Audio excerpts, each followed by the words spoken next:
Hello दोस्तों, नमस्कार। स्वागत करते हैं आपका आपका अपने चैनल ट्रिकी सॉल्यूशन पे। ट्रिकी सॉल्यूशन आज आपके लिए साइंस का कुछ स्पेशल क्वेश्चन और उसका आंसर्स लाया है, जो कि विभिन्न एग्जामों में बहुत ही इम्पोर्टेंट है, खासकर वो एनटीपीसी हो, एसएससी हो और स्टेट लेवल का कोई भी एग्ज़ाम हो। तो इस एग्ज़ाम में हम लोग शुरू करेंगे साइंस के कुछ इम्पोर्टेंट क्वेश्चन से। तो इस इम्पोर्टेंट क्वेश्चन में सबसे पहला क्वेश्चन क्या है, चलिए देखते हैं। और दोस्तों, आप लोग से एक रिक्वेस्ट है, अगर आप हमारे वीडियो को देखते हैं तो उसे लाइक ज़रूर कीजिए, सब्सक्राइब ज़रूर कीजिए और शेयर भी कीजिए, ताकि सभी को हेल्प मिले। तो चलिए शुरू करते हैं आज का नया टॉपिक साइंस का पार्ट 2 में। तो पार्ट 2 में हम लोग देखेंगे कि नींबू लेमन जिसको कहते हैं ना, तो लेमन में उपस्थित अम्ल का नाम। एसिड तो आप लोग जानते ही हैं, जो स्वाद में खट्टा होता है, तो उसी को हम लोग जानेंगे। तो नींबू में उपस्थित अम्ल का नाम क्या है, बताइए। तो नींबू में उपस्थित अम्ल का नाम सिट्रिक अम्ल होता है। कौन सा अम्ल? सिट्रिक अम्ल।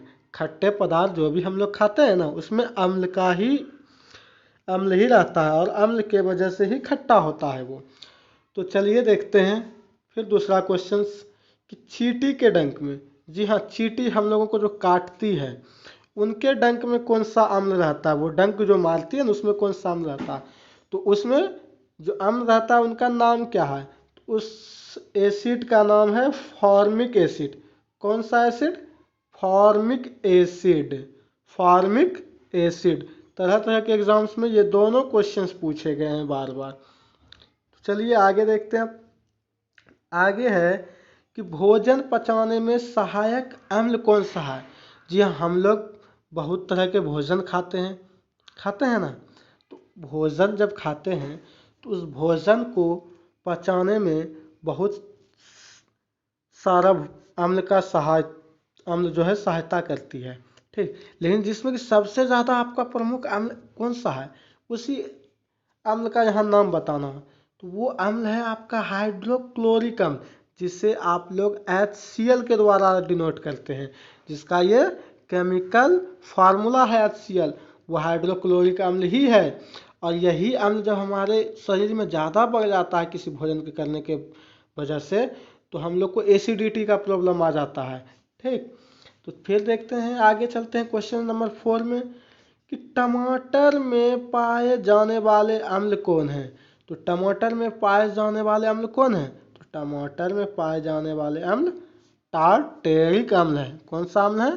टारटेरिक अम्ल।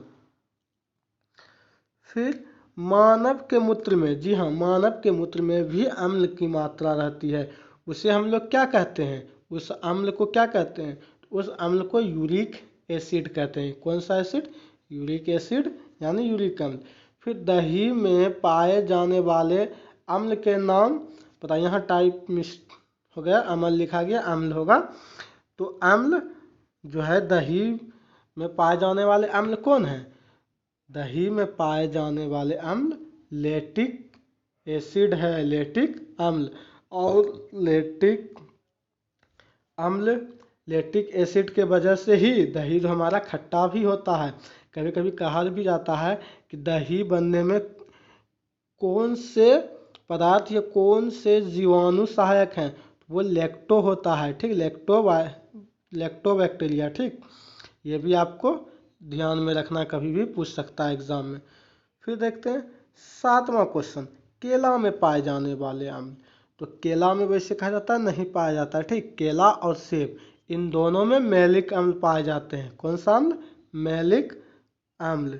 फिर बैटरी अम्ल, हम लोग जो घरों में बैटरी यूज़ करते हैं ना, उसमें अम्ल। तो उसमें कौन सा अम्ल यूज़ किया जाता है? तो उसमें अम्ल आपका सल्फ्यूरिक एसिड, ए नंबर, सल्फ्यूरिक एसिड यूज़ किया जाता है, जिनका फार्मूला होता है H2SO4, H hydrogen, SO4 sulphate. समझे दोस्तों? बैटरी अम्ल जो कि घरों में बैटरी यूज़ होता है उनमें कौन सा एसिड का यूज़ होता है? सल्फ्यूरिक एसिड, यानी सल्फ्यूरिक एसिड को बैटरी अम्ल भी कहते हैं। चलिए अब आगे देखते हैं। फैक्ट्री में निकलने वाले विषैले अम्ल, फैक्ट्री में जो निकलते हैं एसिड, आप लोग जानते ही होंगे कि फैक्ट्री के वजह से हम लोग का वातावरण, नदियाँ, नहरें, समुद्र बहुत ही दूषित हो रहा है।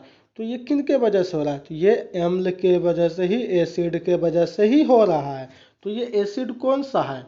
तो ये एसिड आपका सल्फ्यूरिक एसिड भी है और नाइट्रिक एसिड भी है, यानी बोथ इसका ऑप्शन हो जाएगा, ए एंड बी बोथ। फिर देखते हैं अगला क्वेश्चन क्या है। अगला क्वेश्चन है, इनमें से कौन हाइड्रोक्लोरिक अम्ल का सूत्र है? इनमें से कौन हाइड्रोक्लोरिक अम्ल का सूत्र है? ये हम पीछे भी बता चुके हैं। तो हाइड्रोक्लोरिक अम्ल का सूत्र HCl है। H हाइड्रोजन, Cl क्लोरीन, दोनों मिलके हाइड्रोजन क्या बना जाएगा? हाइड्रोक्लोरिक अम्ल बनाएगा। चलिए दोस्तों अब आगे देखते हैं क्वेश्चन नंबर 11। इनमें से कौन सा सूत्र सल्फ्यूरिक एसिड का है? तो सल्फ्यूरिक एसिड का सूत्र पीछे ही बता चुके हैं। सल्फ्यूरिक एसिड का सूत्र होता है H2SO4, जहाँ H हाइड्रोजन, SO4 सल्फेट। फिर जल का पीएच मान क्या होता है? दोस्तों पीएच होता क्या है? तो पीएच होता है पोटेंशियल ऑफ हाइड्रोजन, यानी कि हाइड्रोजन का पोटेंशियल हम लोग इसमें जानते हैं। और इसी के वजह से पीएच के स्केल के वजह से ही हम लोग बता पाते हैं कि कौन अम्ल है और कौन क्षार है। तो जल ना अम्ल है ना क्षार है। जल जो अम्ल और जो क्षार ना रहता है वो क्या कहलाता है? तो वो उदासीन कहलाता है। उसका पीएच मान क्या होता है? तो उसका पीएच मान 7 होता है। जब जल उदासीन है तो जल का पीएच मान क्या? 7 होगा। इसीलिए जल ना तो मेरा अम्ल है ना तो क्षार है। फिर देखिए, खून में अम्ल या क्षार होता है? तो दोस्तों खून में जो है हमारा क्षार होता है। फिर वर्षा के जल में किन की मात्रा होती है? तो वर्षा के जल में भी अम्ल की मात्रा ही होती है।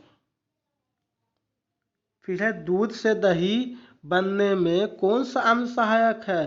तो ये लैक्टिक एसिड ही सहायक है दूध से दही बनने में, जो कि लैक्टोवायरस हो लैक्टोबैक्टीरिया, वायरस नहीं, लैक्टोबैक्टीरिया बताए थे, तो वही लैक्टो